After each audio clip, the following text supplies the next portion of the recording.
আমি আসলে বেশি লম্বা কিছু বলবো না, যেহেতু হুজুর লম্বা আলোচনা করছেন এবং খুব সুন্দরভাবে দিক নির্দেশনা দিয়েছেন। আমি একেবারে সংক্ষিপ্তভাবে কথা বলবো। এক নম্বর কথা হচ্ছে, যে কোনো জিনিস করতে হলে আগে তাকে প্ল্যান করতে হয়। আমরা যে রাস্তা দেখি, ব্রিজ দেখি, গাড়ি চলতেছে, বিমান চলতেছে, এটা কিন্তু যেদিন দেখছেন এই দিনে হয় নাই। এটার জন্য যে করছে সে অনেক আগে একটা প্ল্যান করছে কি করছে না? আমরা এটার বাস্তবায়ন দেখছি, কিন্তু প্ল্যানটা আমরা দেখি নাই। প্ল্যান থাকে মানুষের ব্রেইনের মধ্যে আর অন্তরের মধ্যে, ঠিকই ঠিক না? আপনি আপনার বাচ্চাকে হ্যাফজ পড়াবেন, হাফেজা বানাবেন, এটার জন্য আগে আপনাকে প্ল্যান করতে হবে। আমার এই মেয়েটা আমি হ্যাফজ পড়াবো, এই মেয়েটাকে আমি আলেমা বানাবো, এই মেয়েটাকে আমি ডাক্তার বানাবো, এটাকে আমি ইঞ্জিনিয়ার বানাবো। যখন আপনি প্ল্যান করবেন তাহলে ওই অনুসারে আপনি হাঁটবেন। আপনি যখন বারাল্লার দিকে যাওয়ার প্ল্যান করছেন বাড়ির থেকে, আপনি কি নিমসারের দিকে হাঁটবেন বলেন? কেউ হাঁটে এই ধরনের? না। ভাই কোথায় যাচ্ছ? নিমসার যাচ্ছি। আচ্ছা, তোমার প্ল্যান কোথায় যাওয়ার ছিল? আমার তো বারাল্লা যাওয়ার প্ল্যান ছিল। তোমার তো মাথা খারাপ। আরে বারাল্লা যাওয়ার প্ল্যান থাকলে তুমি দক্ষিণ দিকে হাঁটতেছো কেন? উত্তর দিকে হাঁটো, তাকে ঘুরাইয়া দে। ঠিকই ঠিক না? আপনাকে আগে প্ল্যান করতে হবে আপনার বাচ্চাটাকে আপনি কি বানাবেন। কথা বুঝতে পারছেন? জি। আল্লাহ রাসূল সাল্লাল্লাহু আলাইহি সাল্লাম বলেছেন, কুল্লুকুম রাঈ কুল্লুকুম মাসউলুন আন রাইয়াতি। তোমরা প্রত্যেকেই দায়িত্বশীল। এমন কোনো লোক নাই যে লোকের কোনো দায়িত্ব নাই। প্রত্যেকেই দায়িত্বশীল, আর প্রত্যেকে আপন দায়িত্বের জন্য জবাবদিহি করতে হবে। এখন আমার দায়িত্ব কি? আমি তো মা, আমি তো বাবা, আমার কি দায়িত্ব?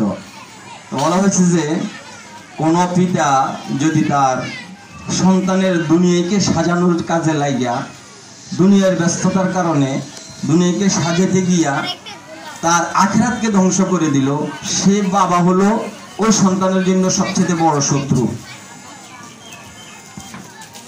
সন্তানের জন্য সবচেয়ে বড় বন্ধু হলো যে বাবা। আর কিতাবে বলতেছে সবচেয়ে বড় শত্রু হচ্ছে সে যে তার দুনিয়ায় সাজাইতেছে, তার বিল্ডিং এর জন্য চিন্তা করতেছে, তার ঘরের জন্য, তার আসবাবপত্রের জন্য, তার সুনামের জন্য চেষ্টা করতেছে, কিন্তু তার আখিরাত বরবাদ হয়ে যেতেছে। আমার ছেলে সূরা কেরাত শিখলো কিনা, আমার মেয়ে নামাজ শিখলো কিনা, পর্দা শিখলো কিনা, এই ব্যাপারে সে উদাসীন। তো এই বাবা হচ্ছে এই সন্তানের জন্য শত্রু। এখন আমরা কি এই দায়িত্বশীল হিসেবে, মা বাবা হিসেবে সন্তানের জন্য বন্ধু হইতে চাই নাকি শত্রু হইতে চাই? বন্ধু হইতে চাই না শত্রু হইতে চাই? বন্ধু। যদি বন্ধু হইতে চাই, সন্তানের আখিরাত কিভাবে সাজানো যাবে এই জন্য আমাকে প্ল্যান করতে হবে। এই জন্য কি করতে হবে? প্ল্যান করতে হবে, পরিকল্পনা করতে হবে। আমরা হচ্ছে পরিকল্পনা করব, এটার পিছনে আমরা চেষ্টা করব, আর এটার বাস্তবায়ন করবেন আল্লাহ। কে বাস্তবায়ন করবেন? আল্লাহ। আমার চেষ্টার উপরে আমি যখন চেষ্টা করব, আল্লাহর কাছে কান্নাকাটি করব, তখন আল্লাহ আমার এই সন্তানের, আমার সন্তানের তো জিহান নাই, স্মরণ শক্তি নাই, হুজুর একটা তাবিজ দেন। হুজুরের তাবিজের কাছে কিচ্ছু নেই।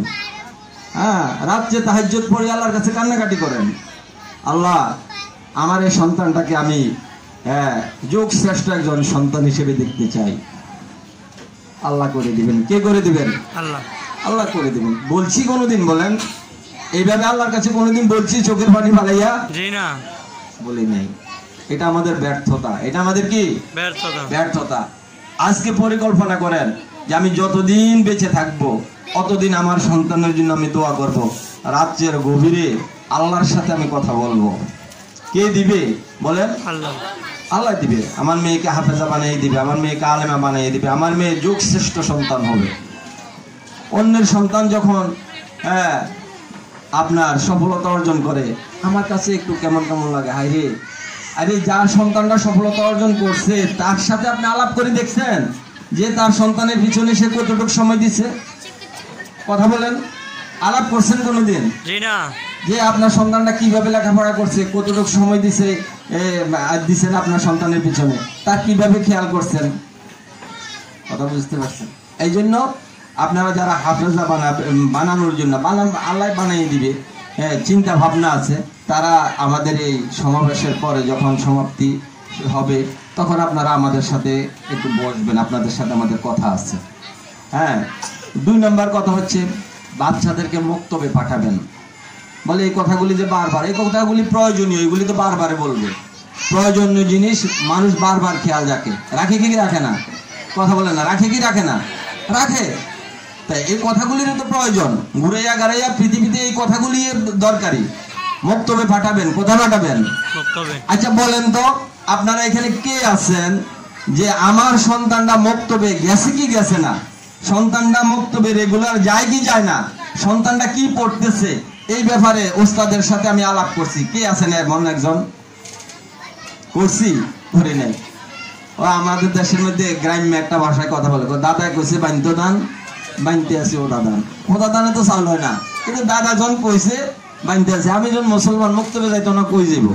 আরে মুক্তবে তো যাচ্ছে, কিন্তু মুক্তবে যিনি পড়াচ্ছেন আমার সন্তানের প্রতি তার কতটুকু দৃষ্টি আছে, আমার সন্তানের প্রতি তার কতটুকু খেয়াল আছে, সেটা তো আমি যাচাই করলাম না। করছি বলেন? কথা বলেন। করি নাই, এটা আমার ব্যর্থতা। এটা আবার কি?